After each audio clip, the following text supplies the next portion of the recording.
আমরা মিটার রিডাররা যারা গ্রাহক প্রান্ত থেকে মিটার রিডিং ভাষায় কোনো কিছু ব্যবহার না করে এভাবে যদি অটোপাস যেতে থাকে তাহলে সুপ্রিয় দর্শক শ্রোতা, আসসালামু আলাইকুম। দেশে এবং প্রবাসে, দূরে এবং কাছে, যে যেখান থেকে আজকের এই ভিডিওগুলো দেখার জন্য প্লে করেছেন, সবাইকে অনুরোধ করব সম্পূর্ণ ভিডিওটি কন্টিনিউ করবেন। দর্শক শ্রোতা, আজকের এই ভিডিওতে এমন কিছু তথ্য রয়েছে, আপনারা ইতিমধ্যে হয়তো বুঝতে পেরেছেন কি বিষয়ে আপনাদের সাথে কথা বলবো।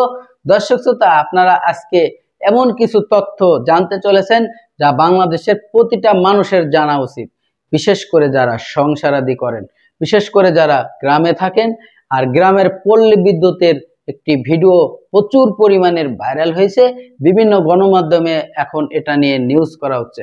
প্রিয় দর্শক, যারা পল্লী বিদ্যুৎ ব্যবহার করেন অর্থাৎ যারা গ্রামে থাকেন, সেই পল্লী বিদ্যুতের কিছু ঘটনা আজকের এই ভিডিওতে আপনারা জানতে পারবেন এবং একটি ভিডিও ক্লিপ সম্পূর্ণ দেখবেন। দেখলে হয়তো আপনারা বুঝতে পারবেন, আপনারা ক্লিয়ার হয়ে যাবেন কিসের জন্য অনেক ভাই, অনেক বাড়িতে মিটার পাইতে দেরি হয় এবং বিভিন্ন মেয়াদের টাকা নেওয়া হয় তাদের কাছ থেকে ঘুষ হিসাবে।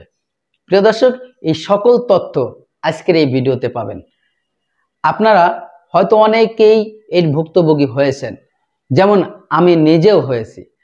আমার বাড়ির কারেন্ট পাওয়ার জন্য তাকে একে একে 10 থেকে 12,000 টাকা দেওয়া হয়েছে, 15,000 টাকা দেওয়া হয়েছে, লাস্ট ফিনিশিং আরো 6,000 টাকা দিয়েছে, অর্থাৎ 18,000 টাকার বিনিময়ে আমি কারেন্ট পেয়েছি। কিভাবে?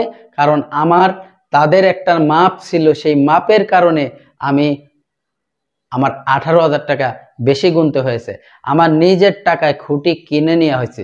তেমনই কিছু তথ্য দিলেও আজকের এই ভদ্রলোক স্ক্রিনে শুরু থেকে আপনারা যে ভিডিও ক্লিপের অংশ দেখেছিলেন, এই ভদ্রলোক সকল কিছু তথ্য দিয়েছেন। সরকার নাকি তাদের কাছে ধরা।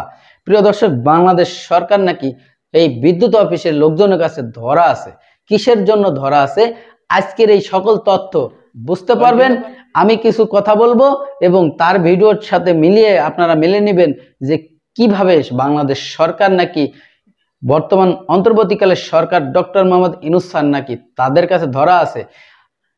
তিনি বলতেছে যে সরকারকে আমরা ট্যাক্স দেই অতিরিক্ত, আমরা সরকারকে এক্সট্রা টাকা দেই। কোত্থেকে?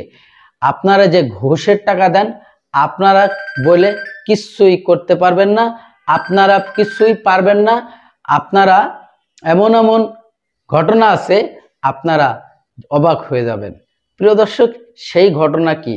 একটা খুঁটি, ভাই যে গোপনে ভিডিওটি হয়েছে, তাকে তথ্য দিচ্ছে যে একটা খুঁটির জন্য 30,000 টাকা করে দিতে হবে, আর তার বাড়ি খুঁটি নিতে হলে 30,000 টাকার দরকার। প্রিয় দর্শক শ্রোতা, আপনারা একবার ভাবেন, সারা বছরের মিটার বিল আমি দেব, মিটার চার্জ আমি দেব এবং বিদ্যুৎ নেওয়ার সময়ও সেই টাকাগুলো আমার দিয়ে নিতে হবে। প্রিয় দর্শক, যখন এই গ্রাহকটি প্রশ্ন করছিল যে এইটা তো আপনাদের দায়িত্ব, আপনারা আপনাদের দায়িত্বের অবহেলা কেন করতেছেন, তখন বলতেছে যে বিদ্যুৎ আপনার প্রয়োজন, আমার দায়িত্ব। কিন্তু আপনারা যে ইঞ্জিনিয়ার গেছিল, সেই ইঞ্জিনিয়ারকে তিনি তার উত্তর দিছে যে আমার তো যতটুকু সাধ্য হয়েছে আমি আপ্যায়ন করেছি। তাহলে আপনি চা নাস্তার আপ্যায়ন কথা বলছিলেন, তিনি সরাসরি টাকার কথা বলেছিলেন, যেটা এই ভিডিওতে আছে। আপনারা শুনলে আশ্চর্য হয়ে যাবেন।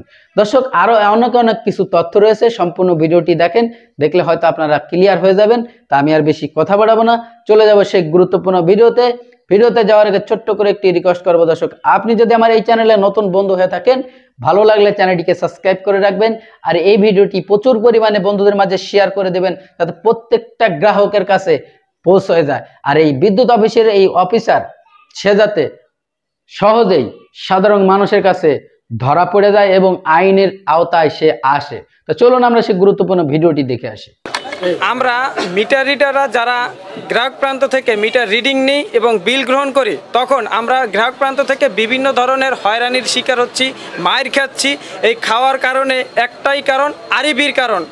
পল্লী বিদ্যুতে কি চলছে তা যেন এর সাধারণ মিটার রিডারের কথাতেই স্পষ্ট হয়ে গেল। অভিযোগ আছে বিআরইবি ক্রয় কমিটি নিম্নমানের মিটার ক্রয় করছে দীর্ঘদিন ধরে। এই মিটারগুলো পল্লী বিদ্যুৎ সমিতির মাঠ পর্যায়ের গ্রাহকদের ব্যবহার করতে বাধ্য করা হচ্ছে। ফলে গ্রাহকদের পোহাতে হচ্ছে ভুতুড়ে বিলের বিড়ম্বনা, কাটা যাচ্ছে পকেট, আর এই বিল যখন লিপিবদ্ধ করতে যাচ্ছেন মাঠ পর্যায়ের মিটার